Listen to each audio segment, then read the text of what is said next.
ಇನ್ನು ಮತ್ತೊಂದು ಕಡೆ ಜಿಟಿ ದೇವೇಗೌಡರು ನನ್ನ ಪರವಾಗಿ ಮತ ಹಾಕಿದ್ದಾರೆ ಅಂತ ವಿಶ್ವಾಸ ವ್ಯಕ್ತಪಡಿಸಿದ್ದಾರೆ. ತಾಯಿ ಚಾಮುಂಡೇಶ್ವರಿಯ ಅವರನ್ನ ಕಳಿಸಿಕೊಟ್ಟಿದ್ದಾರೆ ಅಂತ ಜೆಡಿಎಸ್ ಅಭ್ಯರ್ಥಿ ಗೋವಿಂದರಾಜು ಹೇಳಿಕೆ ಕೊಟ್ಟಿದ್ದಾರೆ. ನಾವು ಜಿಟಿ ದೇವೇಗೌಡರ ಪ್ರತಿಕ್ರಿಯೆ ನೋಡ್ತಾ ಇದ್ವಿ, ಅವರೇನು ಅಷ್ಟು ವಿಶ್ವಾಸದಲ್ಲಿ ಇದ್ದಾಗ ಕಾಣಲಿಲ್ಲ. ಆದರೆ ಅಭ್ಯರ್ಥಿ ವಿಶ್ವಾಸದಲ್ಲಿದ್ದಾರೆ. ಮೊದಲ ಮತ ನಮಗೆ ಹಾಕಿದ್ದಾರೆ ಅನ್ನುವಂಥ ವಿಶ್ವಾಸ ನಮಗಿದೆ, ನಾವು ಇದನ್ನ ಪ್ರತಿಷ್ಠೆಯಾಗಿ ತೆಗೆದುಕೊಂಡಿಲ್ಲ ಅಂತ ಜೆಡಿಎಸ್ ಅಭ್ಯರ್ಥಿ ಗೋವಿಂದರಾಜು ಹೇಳಿಕೆ ಕೊಟ್ಟಿದ್ದಾರೆ.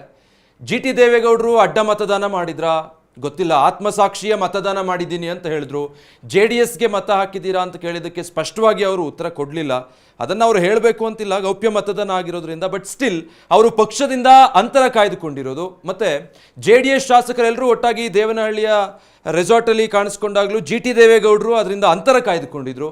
ಮತ್ತು ಕಳೆದ ಹಲವು ದಿನಗಳಿಂದ ಅವ್ರಿಗೆ ಪಕ್ಷದಲ್ಲಿ ಸಾಕಷ್ಟು ಅಸಮಾಧಾನ ಇದೆ. ಇದೆಲ್ಲವೂ ಕೂಡ ಕೌಂಟ್ ಆಗಿ ಇವತ್ತು ಕ್ರಾಸ್ ವೋಟ್ ಮಾಡಿದ್ರ ಜಿಟಿ ದೇವೇಗೌಡರು ಅನ್ನೋದು ಕುತೂಹಲಕ್ಕೆ ಕಾರಣ ಆಗಿದೆ.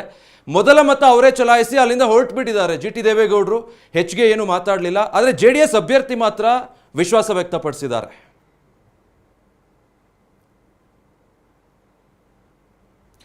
ಸೊ ಈ ಬಗ್ಗೆ ಜೆಡಿಎಸ್ ಅಭ್ಯರ್ಥಿ ಗೋವಿಂದರಾಜು ಅವರನ್ನ ನಮ್ಮ ಪ್ರತಿನಿಧಿ ಪ್ರಸನ್ನ ಮಾತಾಡಿಸಿದ್ದಾರೆ, ನೋಡೋಣ.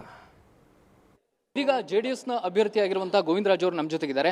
ಸರ್, ಇವತ್ತು ಒಂದು ರಣರೋಚಕ ಘಟ್ಟವನ್ನು ಇಡೀ ಬೆಳವಣಿಗೆಗೆ ತಲುಪ್ತಾ ಇದೆ. ನಿಮಗೆ ಗೆಲ್ಲುವಂಥ ವಿಶ್ವಾಸ ಇದೆಯಾ? ಇದು ರಣರೋಚಕ ಅನ್ನೋಷ್ಟು ಸೀರಿಯಸ್ ನಾವೇನು ತಗೊಂಡಿಲ್ಲ ಸರ್.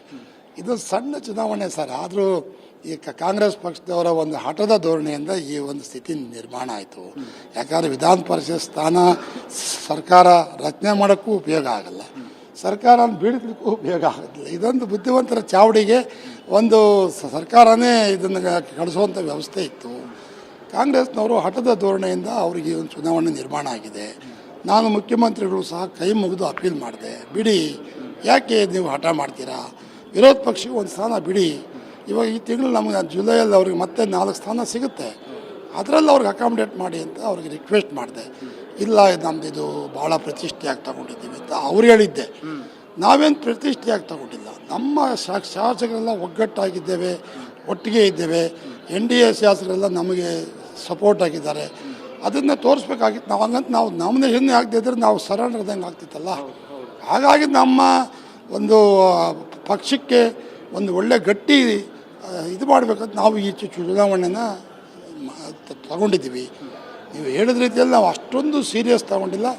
ನಾವು ನಮ್ಮ ಶಾಸಕರನ್ನ ನಾವು ಒಗ್ಗಟ್ಟಾಗಿ ಬಂದು ಚುನಾವಣೆ ನಡೆಸೋ ರೀತಿಯಲ್ಲಿ, ಯಾವುದೇ ಗೊಂದಲಕ್ಕೆ ಎಡೆಮಾಡಿಕೊಡದ ರೀತಿಯಲ್ಲಿ ನಾವು ಬಂದು ಚುನಾವಣೆ ನಡೆಸ್ತಿದ್ದೇವೆ. ಜಿಟಿ ದೇವೇಗೌಡರು ಆತ್ಮಸಾಕ್ಷಿಯ ಮತ ಹಾಕಿದ್ದೀನಿ ಅಂತ ಹೇಳ್ತಾ ಇದ್ದಾರೆ. ಅಂದರೆ ಅವ್ರ ಆತ್ಮಸಾಕ್ಷಿಯ ಮಾತು ಕೇಳಿದ್ರೆ ಎಲ್ಲ ಒಂದು ಕಡೆ ನಿಮ್ಗೆ ಹಾಕಿದ್ದಾರೆ ಅನ್ಸುತ್ತಾ ಅಥವಾ ಅವ್ರಿಗೆ ಹಾಕಿದ್ದಾರೆ ಅಂತ? ನಮಗೆ ಅವ್ರು ಮತ ಹಾಕಿರೋದು ಚಾಮುಂಡಿ ತಾಯೇ ಅವ್ರನ್ನ ಕಳಿಸ್ಕೊಟ್ಟಿರೋದು. ಚಾಮುಂಡಿ ಆಶೀರ್ವಾದ ತಗೊಂಡು ಮೊದಲನೇ ಮತ ಹಾಕಿದ್ದಾರೆ. ಅವರ ಆಶೀರ್ವಾದದಿಂದ ನಾನು ಖಂಡಿತ ಗೆಲ್ತೇನೆ. ಅಂದರೆ ಅಷ್ಟು ವಿಶ್ವಾಸ ಇದೆಯಾ ಜಿಟಿ ದೇವೇಗೌಡರ ಮೇಲೆ? ಹೌದು ಸರ್. ಅವ್ರು ಇನ್ನೂ 2-3 ಸಾರಿ ವ್ಯತ್ಯಾಸಗಳಾಗಿದೆ.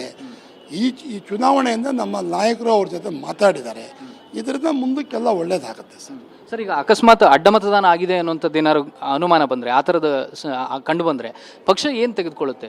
ಅದೆಲ್ಲ ನಮ್ಮ ನಾಯಕರು ತೀರ್ಮಾನ ಮಾಡ್ತಾರೆ ಸರ್. ಆ ಥರ ಆಗಿರ್ಲಿಕ್ಕಿಲ್ಲ.